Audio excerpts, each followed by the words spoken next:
Hey, welcome to Business Chats. Today we're going to be talking with Perry. She is from Plethora Creative. My English today sucks. And she is also a web designer, and I'm bringing her here because this is not a competition. We are colleagues, and we want to help you understand what it is that you're doing wrong when you are DIYing your own brand or website.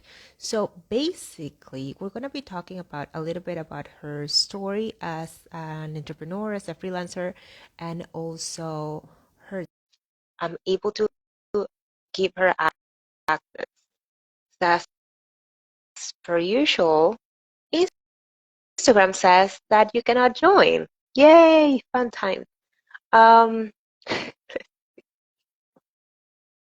accepting the request. I am inviting you to join. You should receive like a little pop-up on the top of your screen. And hopefully I'll, I'll be able to let you in.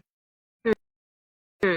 This happens every week. I swear to God, I don't understand what's wrong with Instagram. It's just annoying. Hey people, welcome to Business Chat. Hmm. Do you see the invitation to join? Send it again.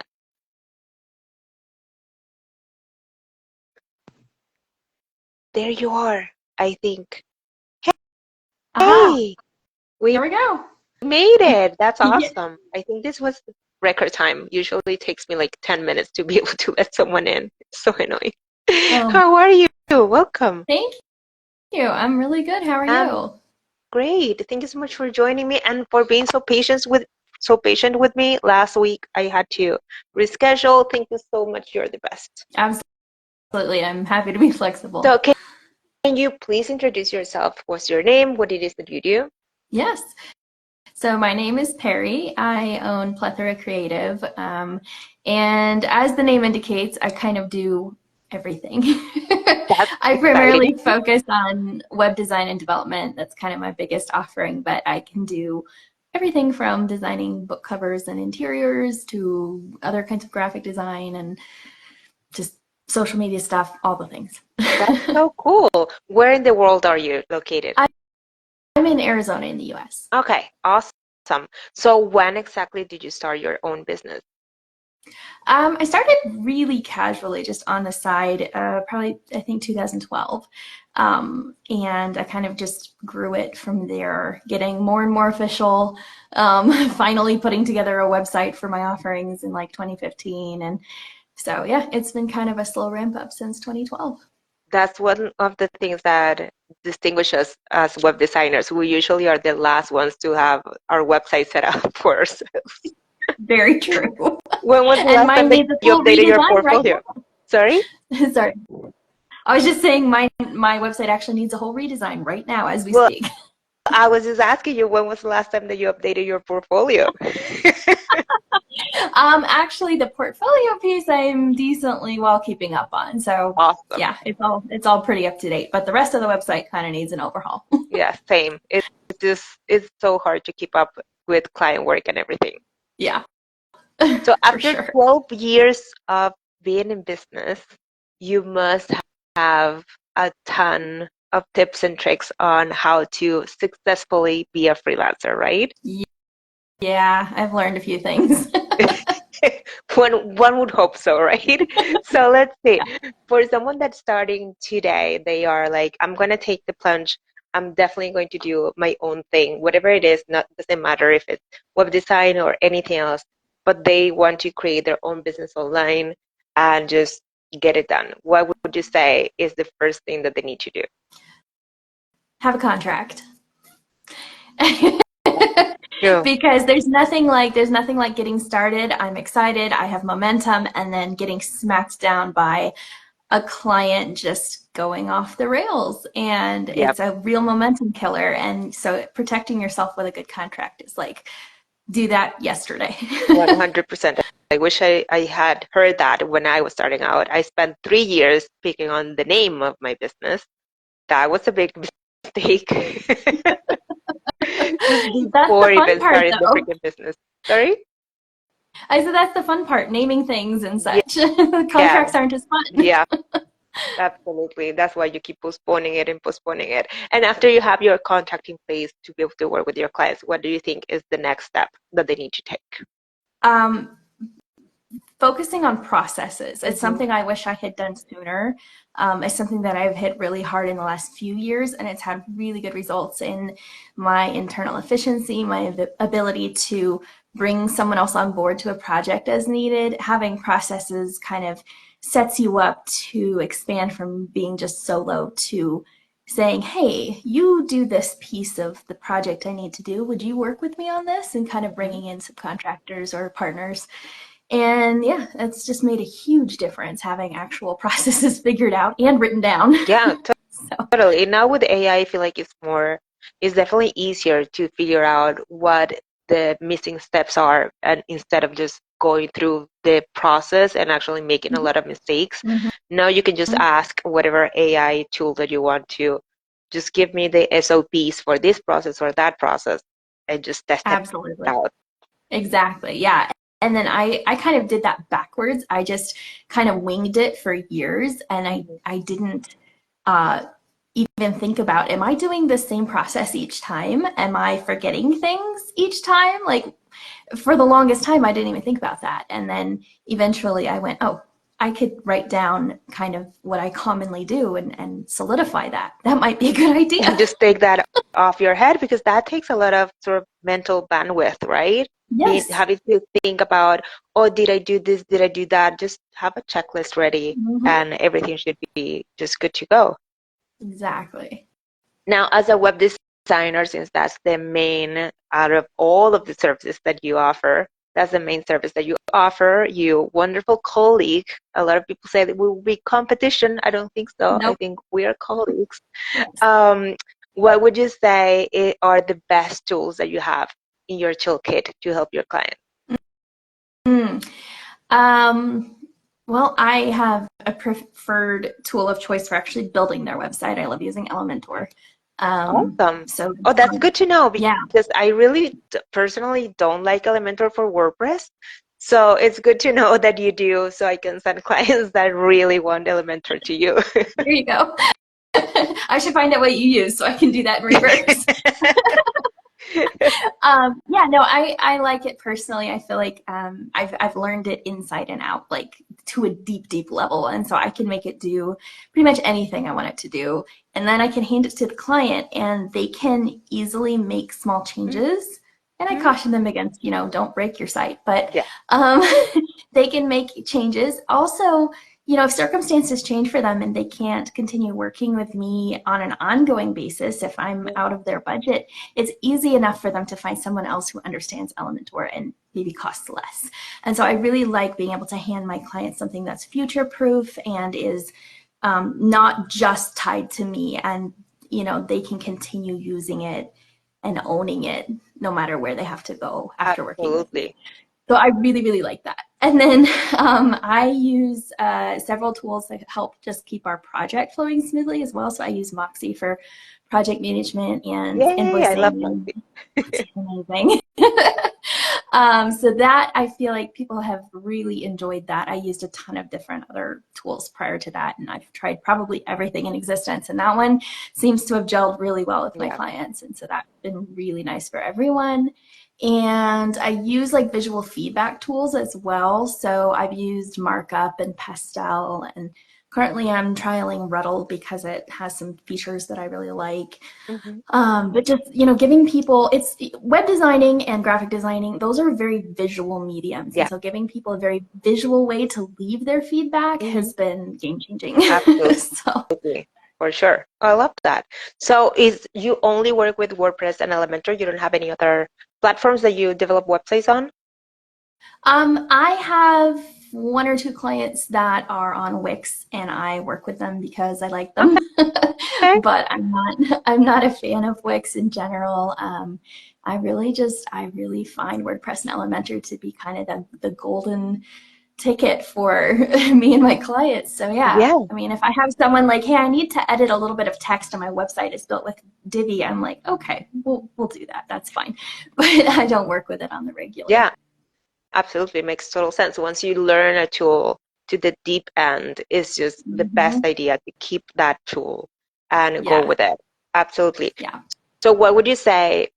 Because right now, well, I've had this conversation a lot lately with a lot of designers, web designers, people in our industry that are are arguing that we're going to lose our jobs to AI. Some say that WordPress is going to be not the leader in the industry anymore. Webflow is going to take over. Maybe they're going to be super close. What do you think about all of those incredible new tools that are just being released to the market and making it easier for people to just DIY their own websites? Yeah.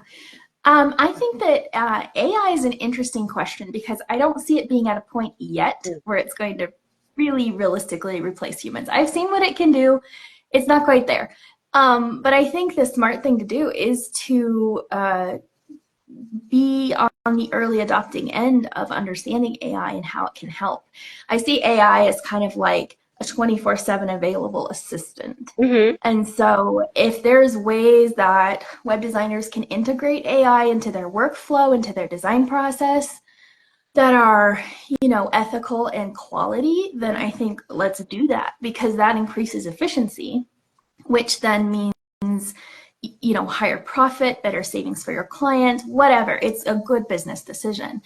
I have seen some tools that are aimed at kind of creating websites using AI, Mm-hmm. and I see those as really good options for the shoestring budget client Mm-hmm. who is not going to afford your services anyway. And you want to say, hey, listen, your business is in its infancy. You need to just be online as cheaply as possible. Go try the AI Builder. It's going to look very similar to every other website that Builder has built. It's going to be very limited in feature scope, but it will get you Or just get online. a And template, then, like on yeah, whatever platform you feel more comfortable. I love that you say that exactly. because I hear a lot of designers saying people started their own. Actually, I have a friend that started her business last year. She's a coach, and she was convinced basically to spend $10,000 on a website that she's still paying today. And it's like you're just starting your business. You don't even know if it's gonna work out, how many times you're gonna have to Exactly. pivot. Like there's no need Yes, to make that kind of investment when you're starting yes. your own project. Yes. And to me, I'm my personal philosophy of starting and growing a business just does not jive with that. I feel like I started in a super organic way. I did not go into any kind of debt. And if I had, I would have felt like, and this is not true across the board, but for me personally, I would have felt like I had almost my business had failed before it had started if I Mhm.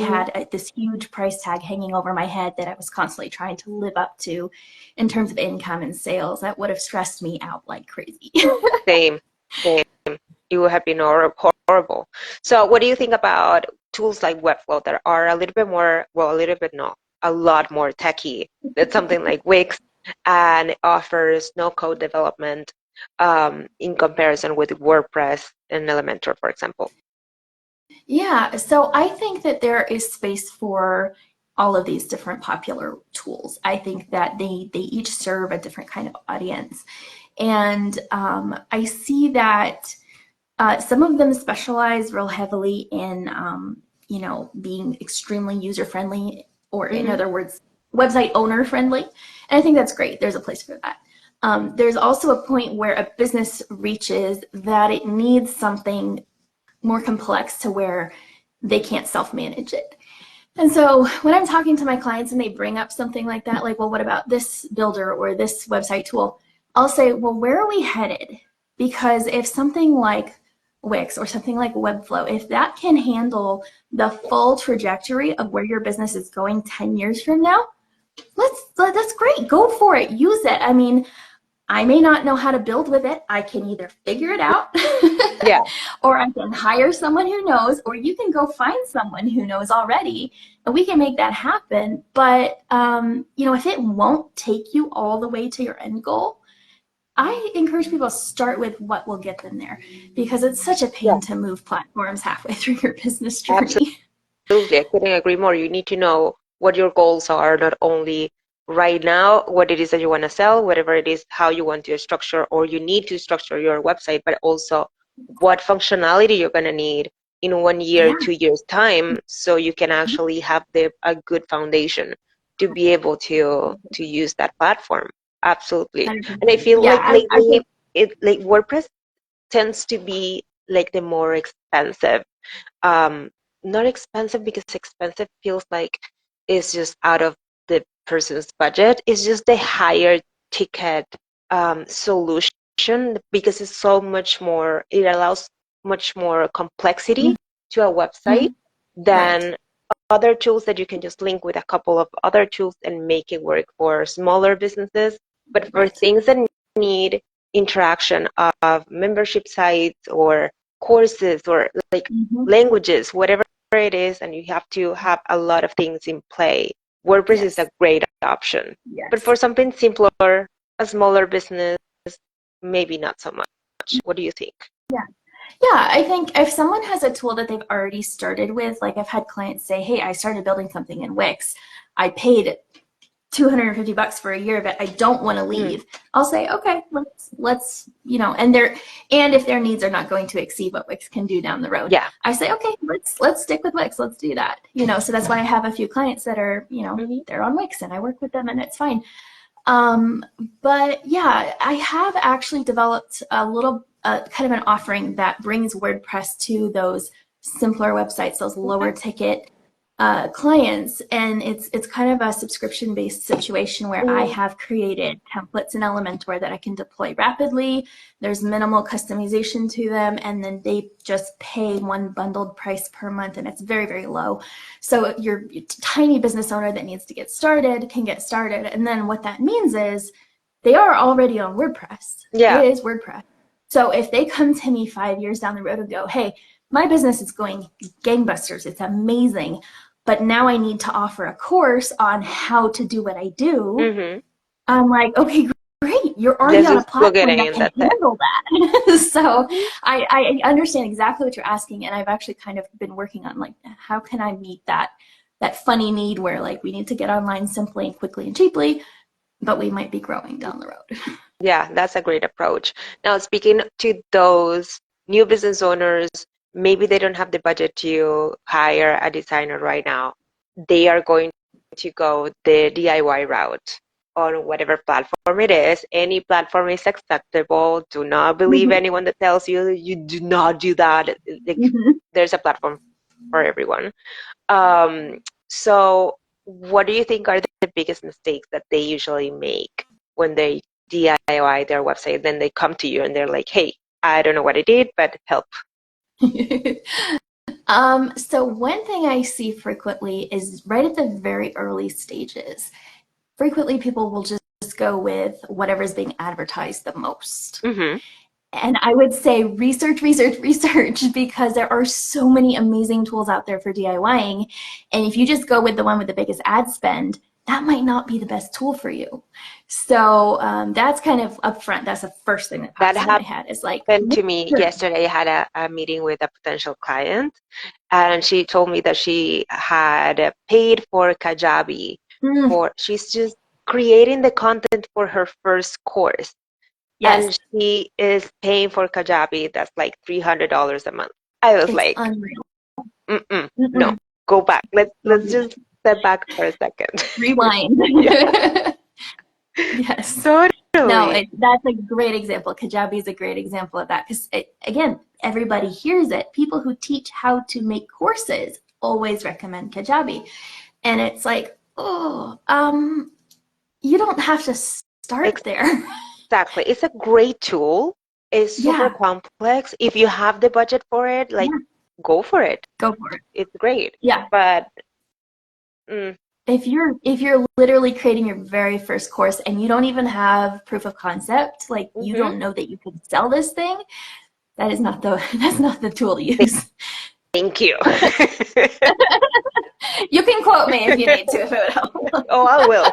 I will send her a little snippet of this video. So she's like, okay, I'm definitely cancel the Perfect. subscription. Happy to validate that.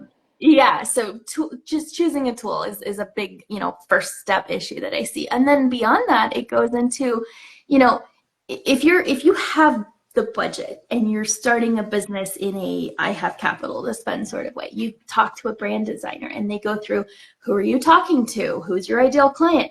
What kind of visual look is going to speak to your ideal client? There's no reason to not do your best on those same steps. If you're DIYing, you will have a much better outcome if you do. So, people who don't know who they're talking to, I see that a lot. You need to know who your client is and you need to know how to speak to them.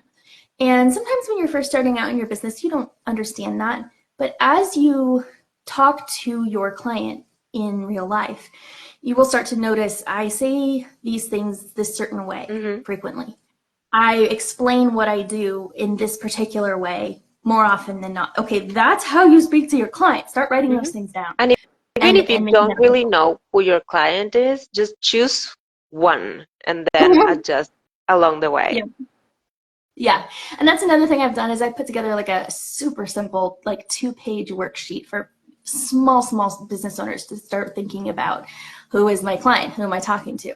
Because that's hard to do just from Yeah. scratch. You don't know what questions to ask. Mm-hmm. And then translating that into a visual identity is it can be as simple as making sure you have colors that go together, making sure that you have fonts that look appropriate for your industry and are readable. Those are huge right there. And I see people making those mistakes and I say, okay, that can go so far in making you look Mm-hmm. professional and And put together. please So, do not choose more than 2 fonts. Just don't.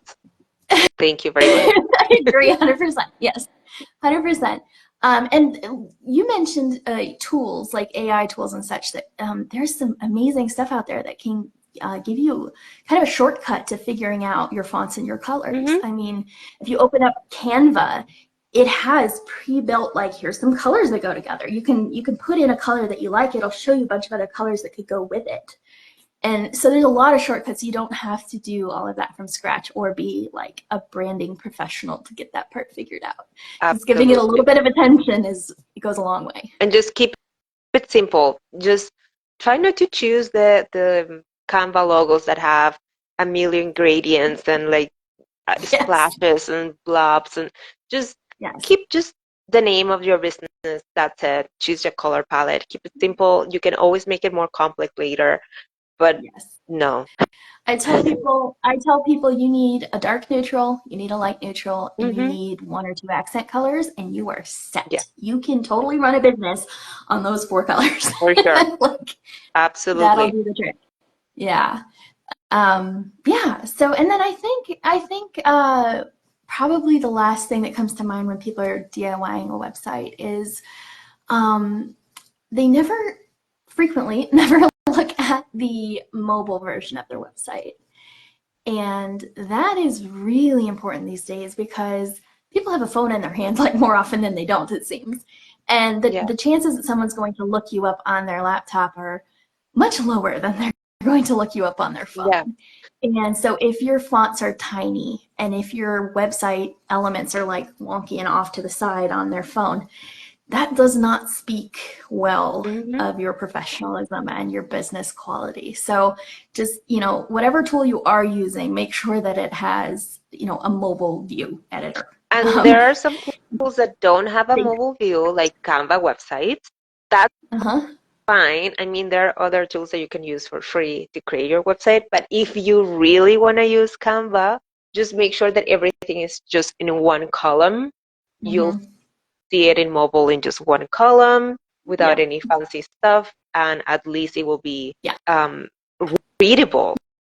Yeah. And that's a big thing is making sure it's readable because um, a lot of things, if you don't specifically tell it to have a certain font size on mobile, it will just Mhm. guess, and oftentimes it's way too small. So yeah, just keeping an eye on that is, I mean, obviously you can get into ADA requirements and stuff, but I That's think a whole, that's a TED talk. it's a whole separate thing. You can hit that later. Initially, you just need to know when someone goes, "Hey, I have this great person who does roofing, and here's their web address," and then their friend pulls it up on their phone. They're not going to be like, "Okay, Yep. mm, And just please ask have me the about that." first button to be the contact button to whatever it is. Maybe it's your WhatsApp, call me, send me an Mm-hmm. email, whatever it is, but it should be contact me or send me an email, and it should make sense and not something.